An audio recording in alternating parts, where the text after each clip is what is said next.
우리 하나님 말씀 보겠습니다. 오늘 주일 하나님께서 우리에게 주시는 말씀 빌립보서 3장 12절로 15절까지의 말씀입니다. 신약성경 빌립보서 3장 12절로 15절까지의 말씀, 우리 다 찾으신 줄 알고 함께 봉독하겠습니다. 내가 이미 얻었다 함도 아니요 온전히 이루었다 함도 아니라 오직 내가 그리스도 예수께 잡힌 바 된 그것을 잡으려고 달려가노라. 형제들아, 나는 아직 내가 잡은 줄로 여기지 아니하고 오직 한 일, 즉 뒤에 있는 것은 잊어버리고 앞에 있는 것을 잡으려고 표대를 향하여 그리스도 예수 안에서 하나님이 위에서 부르신 부름의 상을 위하여 달려가노라. 그러므로 누구든지 우리 온전히 이룬 자들은 이렇게 생각할지니 만일 어떤 일에 너희가 달리 생각하면 하나님이 이것도 너희에게 나타내시리라. 아멘. 저는 본문 말씀 빌립보서 3장 12절로 15절 말씀을 통해서 표대를 향하여라는 제목으로 주의 말씀을 선포하겠습니다. 우리가 인생을 살면서 어느 정도 키가 자라고 성숙한 청소년기에 이르게 되면 앞으로 무엇을 해야 될지 진로를 고민하면서 정하게 됩니다. 또 그 가운데서 정해진 진로가 있다면 그것을 위해서 목표를 가지고 정진해 나가는 그러한 모습을 보이지요. 사람이 이 세상에 태어나서 키와 지혜가 자라면서 자신의 인생을 계획하는 것은 모두가 자신의 인생을 성공한 인생으로 만들고 싶기 때문에 그렇습니다. 그런데 우리에게 인생의 목표가 없다면 어떻게 될까요? 우리는 살아있는 것처럼 보이지만 실제로는 죽어서 있는 좀비처럼 그저 아무것도 없는 의미 없는 인생을 살다가 이 땅에서 허망하게 지고 말 것입니다. 바울은 오늘 본문에서 모든 그리스도인이 가져야 할 인생의 목표가 있다라고 그렇게 증거합니다. 세상 사람들은 자신의 자랑과 자신의 이름을 이 땅에 남기기 위해서 살아가지만 그리스도인들에게는 다른 무언가가 있다는 것입니다. 사도 바울은 율법주의자들을 경계하면서 자신이 이 세상에서 내세울 만한 모든 것을 너희들 못지않게 다 가진 사람이다라고 그렇게 이 빌립보서 3장 초반에 이야기하고 있습니다. 그러면서 예수 그리스도를 만나고 난 후에 이러한 모든 자랑거리들이 무가치한 것으로 또 배설물로 내가 여기면서 산다라고 증거합니다. 이 세상의 많은 사람들이 바울과 같은 능력을 가지기 위해서 그러한 학벌과 가문의 그런 권세를 누리기 위해서 아둥바둥 살아가지만 바울은 그 모든 것이 예수 그리스도 한 분에 비하면 아무것도 아닌 것에 불과하다라고 그렇게 증거합니다. 그러면서 오늘 본문에서 자신의 목표를 이야기합니다. 이전과는 다른 예수님을 만나고 나서 나에게 새로운 목표가 생겼다라고 그렇게 증거하는 겁니다. 사랑하는 성도 여러분, 우리는 예수님을 만나고 믿음을 가진 지 오래된 분들도 있고 그렇지 못한 분들도 계신 줄 압니다. 또는 말은 할 수 없지만 교회는 계속 다녀왔지만 예수님을 인격적으로 아직 못 만난 분들도 있을 수 있고 예수님을 인격적으로 만나고 나서도 그 시간들이 너무 오래되어서 다소 믿음이 게을러지고 느슨해진 분들도 계실 수 있다고 생각합니다. 우리는 이러한 다양한 믿음의 상황 속에서 우리가 성도로서 이 땅에서의 추구해야 될 목표가 있다는 것을 오늘 말씀을 통해서 기억해야 됩니다. 사도 바울은 오늘 말씀을 통해서 자신의 삶의 목표를 나타내고 있는데 이것을 통해서 모든 성도님들이 이 땅에서 성도로서 추구해야 될 삶의 목표를 우리 자신의 마음속에 다시 한번 되새기는 시간이 되기를 바랍니다. 사도 바울은 자신의 삶의 목표를 말하기 전에 12절의 상반절에 이렇게 증거합니다. 내가 이미 얻었다 함도 아니요 온전히 이루었다 함도 아니다 라고 그렇게 먼저 진술을 합니다. 사도 바울은 율법주의자들을 경계하면서 이 빌립보서 3장을 시작했다고 이야기합니다. 율법주의자들이 주장하는 잘못된 믿음은 무엇이었습니까? 믿음으로 구원을 얻는 것이 아니라 그것도 참 귀하지만 거기에 할례와 율법을 지키는 것을 더해야만 우리가 구원을 얻을 수 있다고 하는 그 잘못된 가르침을 성도들에게 가르쳤습니다. 그러나 바울은 구원에 있어서 우리의 공로가 아무것도 없다는 것을 재차 강조했습니다. 자신의 세상적인 이력이 대단해 보일지라도, 그것을 누군가가 인정해 준다고 할지라도 그것은 구원에 있어서는 아무런 쓸모가 없는 단 하나의 공로도 없다라고 그렇게 진술합니다. 오직 예수 그리스도를 믿는 믿음으로 구원을 받는다고 이야기합니다. 그런데 이렇게 말하니까 어떤 사람들은 율법주의자와는 완전히 극단으로 치달아서 다른 잘못된 믿음의 양상을 보였습니다. 그들은 이미 믿음으로 주를 고백하면 그만이고 이 세상에서 아무렇지 않게 방탕하게 살아도 된다라는 또 다른 잘못된 믿음을 가지고 있었습니다. 이 바울은 12절에서 이러한 오해를 하는 사람들에게 말합니다. 너희 중에 이미 구원을 얻었으니 모든 것이 끝났다. 내가 완전히 구원을 받았다라고 말하는 사람이 있을지 모르지만 나는 완전하다라고 주장하는 사람들이 있다고 해도 그 사람들에게 그렇게 생각하지 않는다라고 그렇게 이야기하는 겁니다. 우리가 경험적으로 이런 부분들을 느끼지요. 예수님을 믿는 순간이 되면 우리에게는 예수님을 믿기 전에 있었던 삶과는 다른 종류의 도전이 시작됩니다. 이전과는 다른 차원의 갈등이 우리에게 다가온다는 것입니다. 이전에는 세상 사람들처럼 죄를 지어도 모두가 다 그렇게 하면 야, 이렇게 지혜롭고 좋은 방법이 있었는지 몰랐네 하면서 그저 사람들이 하니까 같이 그 길대로 가고, 그러한 방법이 조금 불법적인 그러한 요소가 있다고 할지라도 당연히 그것이 지혜로운 방법인 줄 알고 쫓아갔습니다. 그렇지만 이제는 예수님을 믿게 된 이후로부터는 우리의 삶이 완전히 변하게 되죠. 갈등하지 않던 것을 갈등하게 됩니다. 당장 그러한 세상의 모든 지혜를 다 거절해야 됩니다. 의도적으로 그러한 것들을 배격하고 선을 긋고 그만두어야 하는 것이죠. 그러다 보면 사람들과의 관계가 깨어질 수도 있고, 너만 잘난 척하고 유별난 척하고 우리보다 좀 더 나은 사람처럼 보이려고 하느냐 하는 그런 비아냥도 때로는 견뎌내야 되는 것입니다. 좀 더 양심적으로 살아야 되고, 누가 뭐라고 굳이 지적하지 않더라도 하나님의 말씀에 어긋나면 굉장히 우리 마음속에 찔림이 있죠. 당장 순종하지 못하더라도 찝찝한 마음이 있습니다. 왜 그렇습니까? 성령님께서 우리 속에 역사하셔서 그것이 죄라고 자꾸 말씀하기 때문에 그렇습니다. 자꾸 우리가 하나님의 말씀을 의식하고 우리가 성도로 이 땅에 살면서 주님의 뜻 가운데로 인도하시는 분이 성령 하나님이십니다. 그러한 인도하심 가운데 우리는 이전에 없던 신앙적인 갈등을 새롭게 도전으로 받아들이며 살게 되는 것입니다. 뿐만 아니라 사탄이라는 존재가 우리의 영혼을 더욱더 맹렬하게 공격합니다. 사탄은 믿음을 세우려고 가려고 하는 자들에게 낙심과 좌절을 안겨주려고 애를 씁니다. 하나님의 말씀대로 살기를 소망하고 그렇게 나아갑니다. 그런데 우리 안에 연약한 그 죄의 본성 때문에 우리가 또 죄 가운데 넘어지게 되죠. 그럴 때 사탄이 우리에게 찾아와서 제일 먼저 어떤 생각을 가져다 줍니까? 너는 이 정도밖에 안 되니까 하나님 믿을 자격 없지 않니? 너 같은 수준의 사람이 예수님 믿는다고 할 수 있어? 하나님의 자녀라고 할 수 있어? 그렇게 말할 수 있냐? 라고 그렇게 이야기하면서 우리가 하나님 앞에 용서를 구하고 긍휼을 구하고 회개하지 못하도록 그렇게 유혹하고 우리를 공격하는 것이 사탄입니다. 우리가 이렇게 경험적으로 알듯이 예수님을 믿으면 구원을 받지만 우리의 일상에서 오는 영적인 싸움이 우리에게 필요하다는 것을 느끼게 됩니다.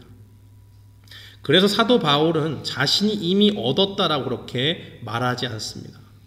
자신도 선을 행함과 죄를 행함 사이에서 그 악한 습관 때문에 괴로워하고 그 가운데서 자신이 스스로 온전하다고 말할 수 없는 존재라고 증거합니다.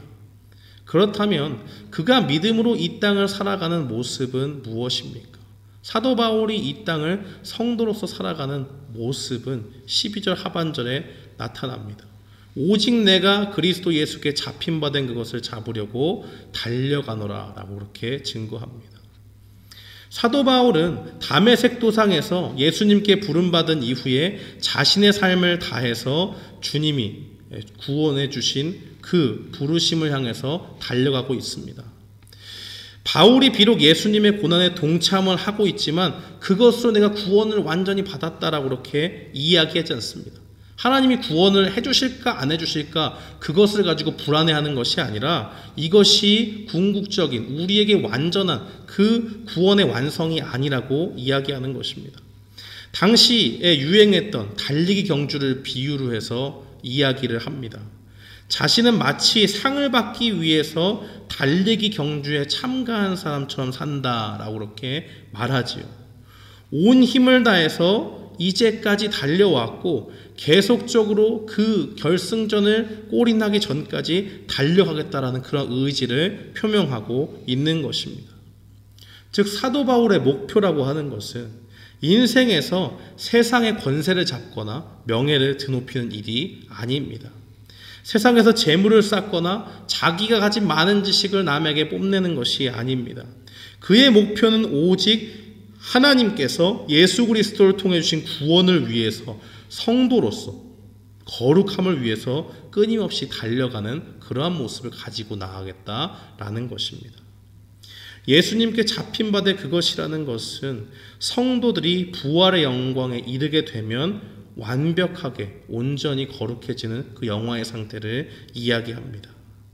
바울은 자신이 구원받는 그 순간에 이르기까지 그 영화의 단계에 이르기까지 거룩을 위해서 이 땅에서 비록 불완전한 모습으로 살아간다고 할지라도 끊임없이 넘어지면 또 일어나고 넘어지면 또 일어나고 결승전을 골인할 때까지 내가 달려가겠다라고 그렇게 이야기합니다. 이것이 사도 바울의 목표인 것입니다. 이 목표를 가지고 13절에서 자신이 한 일들을 잊어버리겠다라고 그렇게 말합니다. 이미 한 일들이 과거에 얼마나 많이 있습니까? 그는 예수님을 만나고 나서 적극적으로 복음 사역에 헌신했던 사람입니다. 유대인들이 모이던 그 회당을 돌아다니면서 복음을 전하기를 힘썼습니다.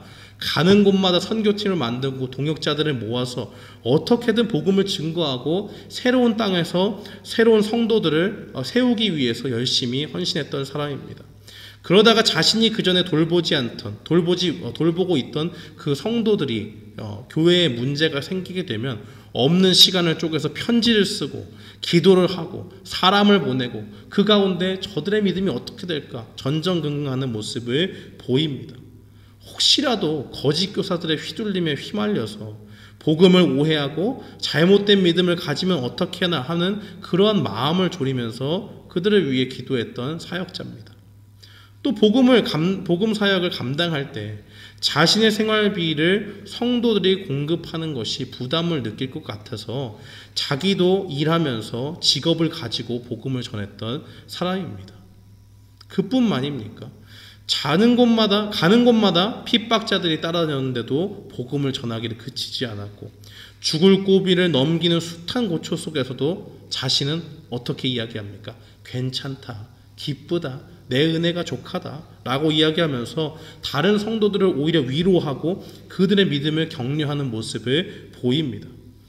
인간적인 관점에서 얼마나 한 일이 많고 하나같이 귀하지 않은 일이 어디 있습니까?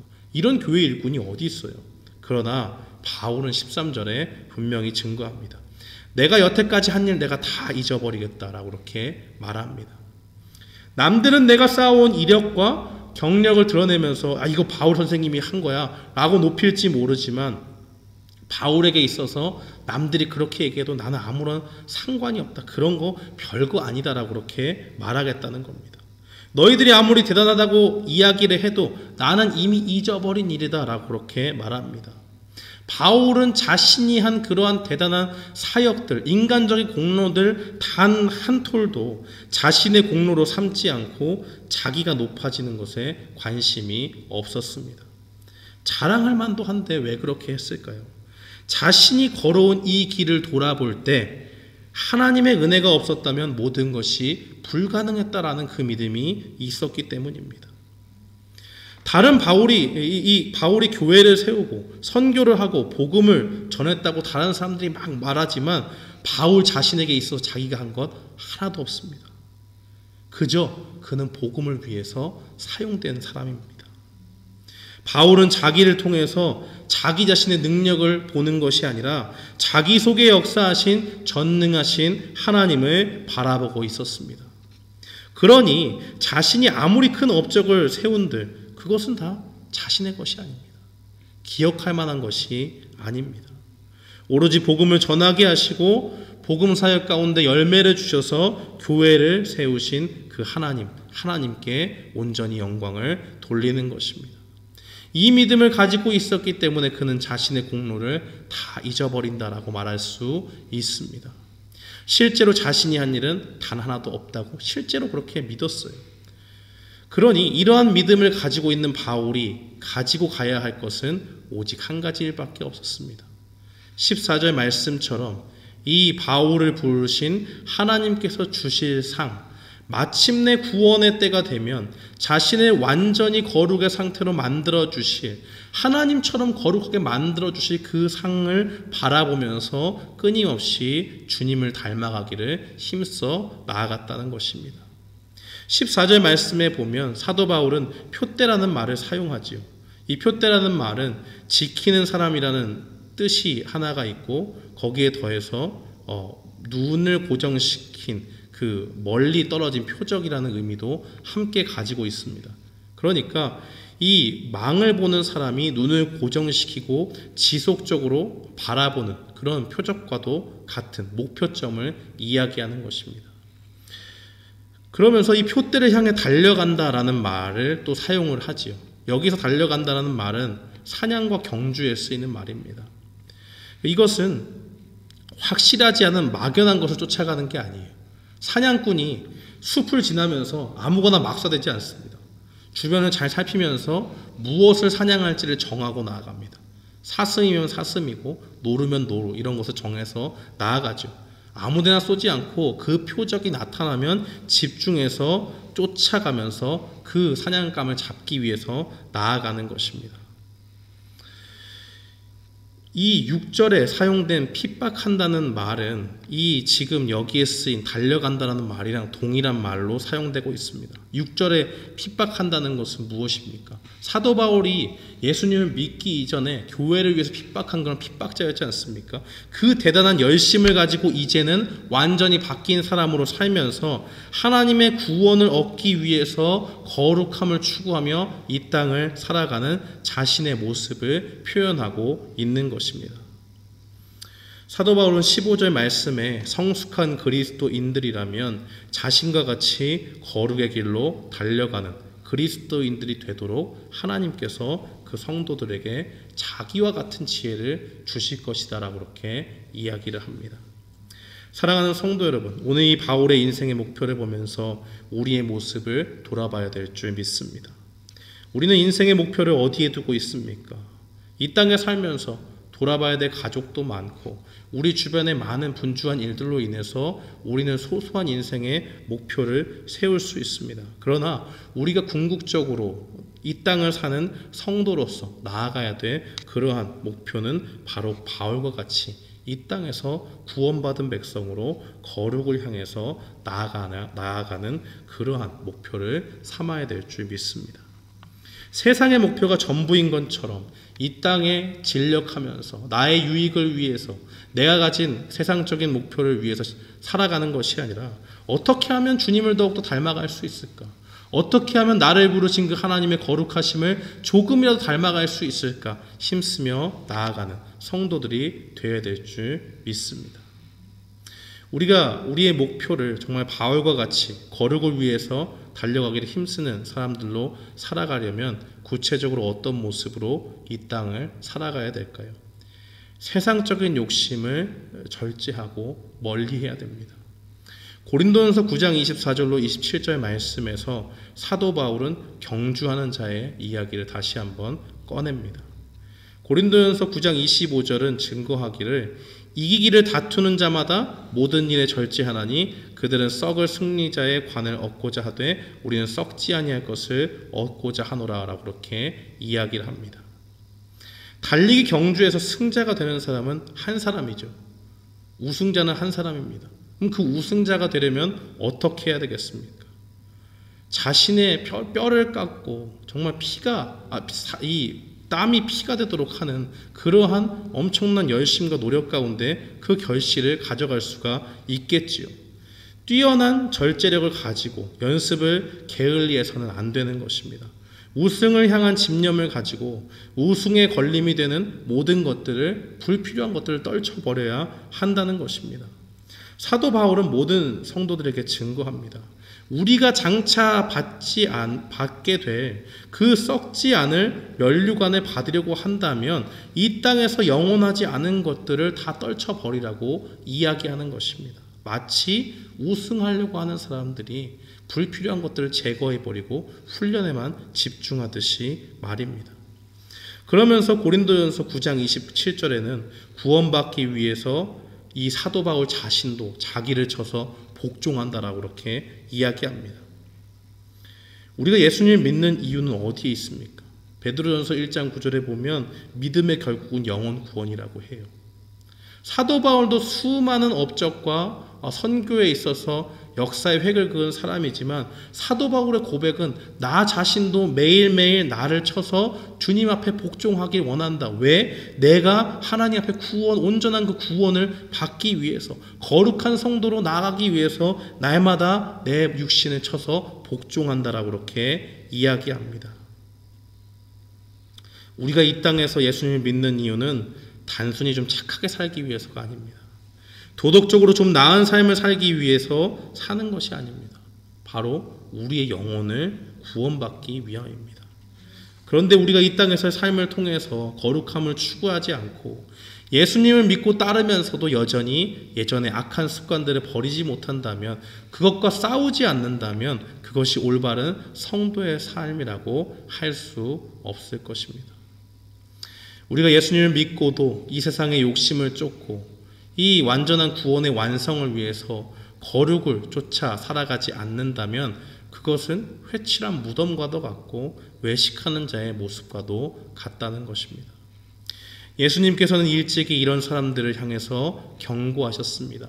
마태복음 24장 말미에 보면 예수님이 이 주인과 종의 이야기를 합니다. 주인이 집을 비운 사이에 주인이 더디 올 줄 알고 동료들을 때린 악한 종에 대해서 이야기합니다. 이 종은 자신의 본분을 망각했습니다. 마치 자기가 주인인 것처럼 동료들을 때렸습니다. 그리고 자기의 해야 될 일은 하지 않고 친구들과 술이나 마시며 방탕을 쫓아 살아갔습니다. 그럴 때에 어떻게 됐습니까? 어느 날 갑자기 종이 예상하지 못한 시간에 주인이 왔습니다. 와서 그를 사정없이 때리고 위선자들과 같이 심판한다고 그렇게 말씀하셨습니다. 결국 이 본문을 잊은 이 본문 가운데 나와 있는 이 게으르고 악한 종의 최후는 어떻게 되었습니까? 그는 통곡과 슬픔 가운데서 벌을 받고 이를 가는 모습으로 그 마지막이 묘사되고 있는 것을 우리는 봅니다. 사랑하는 성도 여러분, 오늘 이 말씀 속에서 우리는 이 본문을 통해서 우리 자신의 삶의 목표를 점검하는 시간이 되기를 바랍니다. 세상 사람들처럼 세상의 욕심에 물들어서 우리의 거룩한 목표를 상실하지 않기를 바랍니다. 오늘 말씀은 우리에게 참된 성도의 모습은 거룩을 추구하는 열심에 있음을 보여줍니다. 그렇기 때문에 우리가 바울과 같이 표대를 향하여 간다라고 그렇게 이야기한다면 우리는 세상의 목표를 버리고 거룩을 추구하는 그 목표를 다시 회복하고 그 가운데서 주님을 닮아가기로 결단하며 나아가는 우리 모두가 되어야 될 줄 믿습니다. 오늘 이 말씀을 기억하면서 우리는 인생의 목표를 거룩함에 두고 영원하지 않은 세상적인 욕심을 버리는 우리 모두가 되기를 주님의 이름으로 축원합니다. 아멘.